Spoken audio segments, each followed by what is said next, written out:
Hello you beautiful people, welcome back to my channel. My name is Rucha Gandhi और मैं आप सभी का स्वागत करती हूँ आपके अपने चैनल अनस्टॉपेबल लाइफ के ऊपर। और आज का हमारा टॉपिक है how to plan a perfect itinerary. किसी भी एक आइटिनरी को सही से प्लान करना या सही से उसे बनाना कैसे है, चलिए जानते हैं।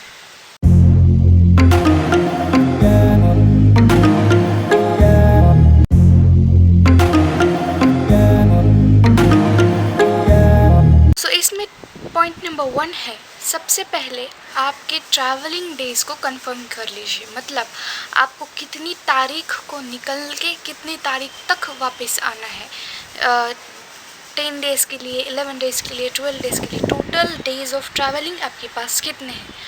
मान लीजिए 15 दिन है और अगर उसमें से 2 या 3 दिन आपके ट्रैवलिंग में ट्रेन के सफ़र में निकल जा रहे हैं, तो बाकी के दिन आपको वहाँ पर फिज़िकली ट्रैवल करने के लिए मिलेंगे। या फिर अगर आप फ्लाइट से जा रहे हो और आप बस जस्ट सुबह 7 बजे निकले 9 बजे तक वहाँ पे, तो आपको पूरे के पूरे 15 दिन ट्रैवलिंग के लिए और नई चीज़ें एक्सप्लोर करने के लिए मिल रहे हैं।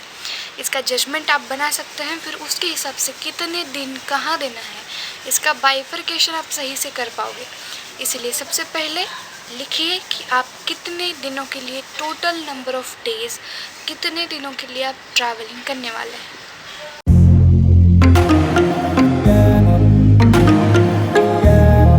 Point number 2, copy ideal itinerary. अब इस केस में आपको गूगल पे जाना है। अब मैं यहाँ एग्जाम्पल के लिए आपको लूँगी केरला डेस्टिनेशन और लूँगी 6 नाइट 7 डेज़। मान लीजिए मुझे ट्रैवलिंग के पूरे डे टाइम के बाद, मतलब मेरा 2 दिन ट्रैवलिंग में जा रहा है और बाकी मुझे 6 नाइट और 7 डेज़ ट्रैवलिंग के लिए मिल रहे हैं और मेरा डेस्टिनेशन केरला है, तो मैं डालूँगी Kerala tour itinerary 6 night 7 days और ऐसा गूगल सर्च करूँगी। अलग अलग साइट्स पे अलग अलग टाइप की इटरनरीज़ मिल जाएगी। जो भी आपको आपसे रिलेवेंट लगे उसे कॉपी पेस्ट कर लीजिए और उसमें अपने इंटरेस्ट के मुताबिक और आपने जो रिसर्च किया हुआ है आपके डेस्टिनेशन के ऊपर, जिसमें आपने किसी एक्टिविटी को ऐड करना है या किसी डेस्टिनेशन किसी साइट सीइंग प्लेस को ऐड करना है, किसी को रिमूव करना है।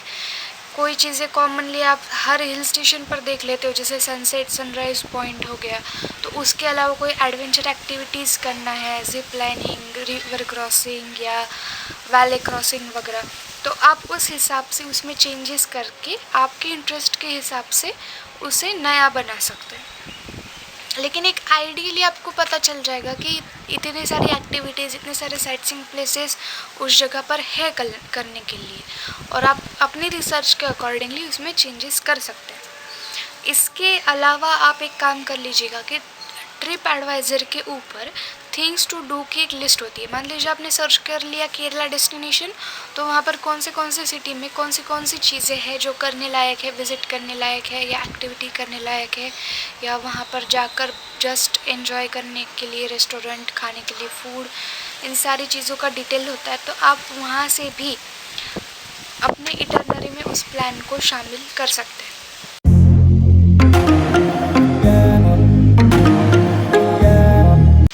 पॉइंट नंबर 3 है सिलेक्ट योर स्टे एंड मील। अब स्टे के अंदर आप लोगों ने एक आइडियल इटरनरी कॉपी कर लिया, फिर उसके बाद में आपके पास टोटल डेज़ कितने हैं वो आपने डिसाइड कर लिया।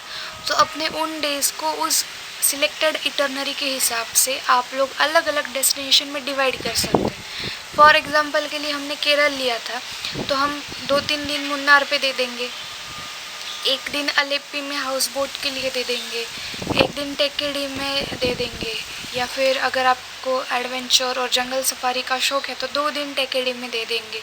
तो इस हिसाब से हम लोग अपने टाइम को डिवाइड कर देंगे, अपने डेज़ को डिवाइड कर देंगे आपके इटरनरी के अकॉर्डिंगली। अब उसी हिसाब से आपको अपने होटल्स को और मील्स को चॉइस करना है। मतलब कि आप मान लीजिए मुन्नार में पहुंचेंगे दोपहर के मील के लिए, तो आप पहले से होटल में दोपहर का मील बुक करके रख सकते हैं। आप MAP प्लान के ज़रिए सिर्फ ब्रेकफास्ट और डिनर के अलावा EP प्लान लेके ब्रेकफास्ट, लंच और डिनर एक दिन के लिए ले सकते हैं। अब ये सीपी और एमएपी चीज़ क्या होती है, हर होटल के अगर आप पेज खोल के देखेंगे टैरिफ का यानी कॉस्ट का, तो उसके अंदर ईपी, सीपी, एमएपी इन सारी चीज़ों का मेंशन किया हुआ रहता है। वो क्या है ये अगर आपको नहीं पता है तो इसके बारे में मैं एक जल्दी वीडियो में लेके आऊँगी आपको इन डिटेल उस होटल बुकिंग की प्रोसेस समझाने के लिए। अभी के लिए मैं आपको बता दूं कि एपी में आपको लंच, डिनर और ब्रेकफास्ट ये तीनों चीज़ें मिलती है। एमएपी के अंदर आपको कोई भी एक मील या तो लंच या तो डिनर और ब्रेकफास्ट मिलता है। तो उस अकॉर्डिंगली आप लोग आपका मील प्लान और होटल का स्टे बुक कर लीजिए। मान लीजिए आपने डिसाइड किया 2 nights in Munnar, so 2 nights in Munnar with आपको चाहिए डिनर, तो आप डिनर और ब्रेकफास्ट के साथ उसे बुक कर सकते हैं।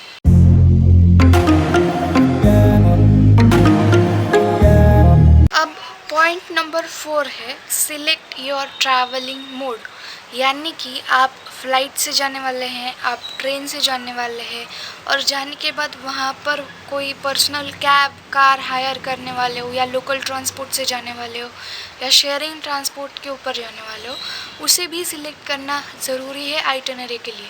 बिकॉज़ आइटिनरी का मीनिंग ही है कि आप घर से निकलने से घर पे वापस आने तक का पूरा प्लान आपको करना है। उसके अंदर आप कितने बजे निकलेंगे, उसका टाइमिंग, कितने बजे कहाँ पहुँचेंगे, कहाँ पर नाश्ता लेंगे, कहाँ पर खाना खाएंगे, कहाँ पर रात का खाना खाएंगे, कहाँ पर रहेंगे, कौन कौन सी साइटसीइंग करेंगे, कौन कौन सी एक्टिविटीज़ करेंगे और उस हर चीज़ का क्या क्या टाइमिंग रहेगा, यही मतलब होता है आइटिनरी का। इसीलिए ट्रांसपोर्ट का मोड सिलेक्ट कर लेना बहुत ज़रूरी है। कंपेयर कर लीजिए ट्रेन्स के, फ्लाइट्स के जो फेयर्स है आपस के अंदर और एक अंदाज़ ले लीजिए कि आप नहीं फ़्लाइट से जाने वाले हो, नहीं अफोर्ड नहीं कर पा रहे हो, ट्रेन से जाने वाले हो, तो उस हिसाब से ही आप आगे का प्लान कर पाएंगे। इसलिए सबसे पहले तो मेरे हिसाब से आपका ट्रैवलिंग मोड ही सिलेक्ट होना चाहिए।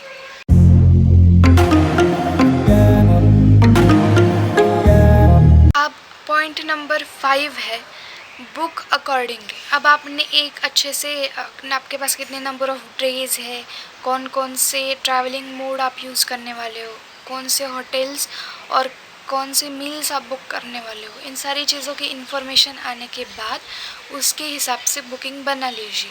अब हमने लिया था फॉर एग्ज़ाम्पल के लिए केरला, तो मैं लूँगी अगर 6 नाइट और 7 डेज़ में केरला में बिताने वाली हूँ तो मेरा आने जाने का फ़्लाइट का बुकिंग होगा, तो मैं कोची एयरपोर्ट पे उतरूँगी। कोची से 4 घंटे मुझे जाने के लिए लगेंगे Munnar by cab, car rental में ले लूँगी वहाँ से, तो वहाँ से मुझे 4 घंटा लगेगा जाने के लिए। सो ऑलमोस्ट अगर मैं सुबह 9 बजे वहाँ पर पहुँचती हूँ तो 9, 10, 11, 12-1 बजे के आसपास मैं पहुँच जाऊँगी मुन्नार। तो मैं दोपहर का लंच होटल में ही बुक करके रखूँगी ताकि मैं रेस्ट कर सकूँ, फ्रेश होने के बाद तुरंत अपने दोपहर का मील ले सकूँ। 1-2 घंटा रेस्ट करने के बाद फिर उसी दिन से मैं अपनी साइटसीइंग को स्टार्ट कर सकूँ या किसी एक्टिविटी को स्टार्ट कर सकूँ। फिर मेरा एक आधा दिन हो गया मुन्नार में मुझे कम से कम पूरे 2 दिन चाहिए घूमने के लिए, तो मैं उस नाइट का स्टे और 2 नाइट का स्टे यानी कि पूरे 3 नाइट्स का स्टे वहाँ पे कर लूँगी मुन्नार के अंदर। फिर मैं चौथे नाइट का स्टे करूँगी अलेप्पी के अंदर, जहाँ पर हाउस बोट का स्टे होगा, हाउस बोट की राइड होगी। वहाँ पर दूसरी कोई एक्टिविटी मैं ज़्यादा कर नहीं सकती, तो अलेप्पी में हाउस बोट कर लूँगी 4th नाइट।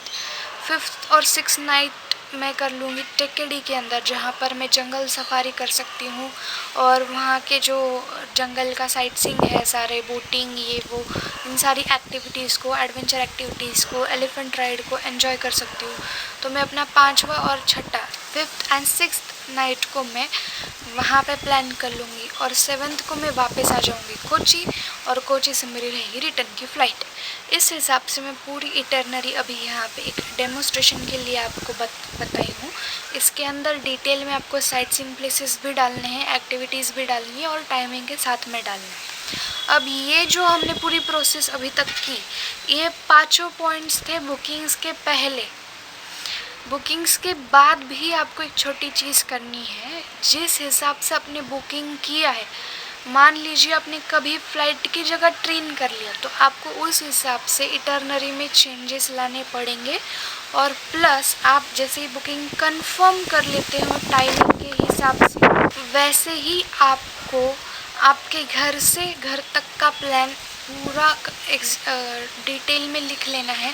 मान लीजिए अगर आपने फ़्लाइट का बुकिंग कर लिया है सुबह 7 बजे का, तो अभी कोविड की सिचुएशन में आपको 2 घंटे पहले जाना पड़ता है, तो आपको कम से कम 5 बजे एयरपोर्ट पर पहुंच जाना है, ताकि आप पूरी प्रोसीजर कर सके 1 घंटे के अंदर। 1 घंटे पहले आपका बोर्डिंग पास और वो सारी चीज़ें रेडी हो जाए और आप 7 बजे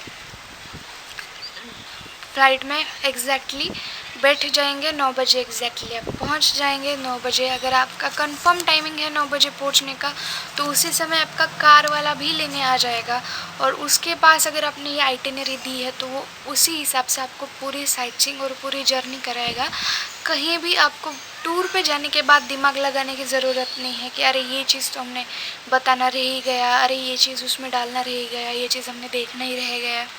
आप वहाँ जाने के बाद आपके हिसाब से छोटे मोटे चेंजेस कर सकते हैं, लेकिन जो मेन प्लान है कि आपको किस दिन कौन से एरिया में जाना है, फिर आपका दोपहर का खाना बाकी है या करना है। अगर किसी एक ऐसे हिल स्टेशन पे चले गए जहाँ पे खाने का कोई ऑप्शन ही नहीं है और दोपहर का खाना भी आपने नहीं किया है, तो चक्कर वक्कर आ सकती है, कुछ हेल्थ पर उसका असर हो सकता है।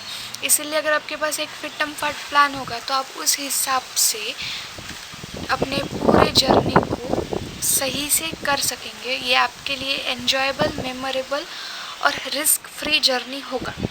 So that's it for this vlog. मिलते हैं फिर अगले किसी व्लॉग में। जय हिंद।